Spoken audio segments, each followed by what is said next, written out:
হ্যালো বন্ধুরা, সবাই কেমন আছো? আশা করছি খুব ভালো আছো। শুভ বিজয়া।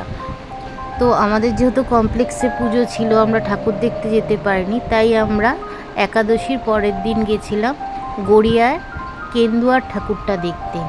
তো সেদিনও মোটামুটি ভিড় ছিল।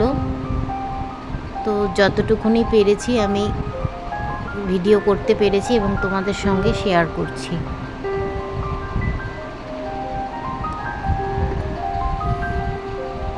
তো দেখো ভিডিওটা কেমন লাগে।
তারপরে তো আমরা ওখানে যাই হোক ভিডিও কিছু করে বেরিয়ে গেলাম।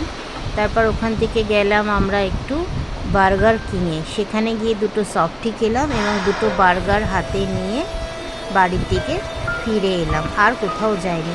তো বন্ধুরা ভিডিওটি ভালো লাগলে লাইক, কমেন্ট, শেয়ার করো এবং সাবস্ক্রাইব করে পাশে থেকো।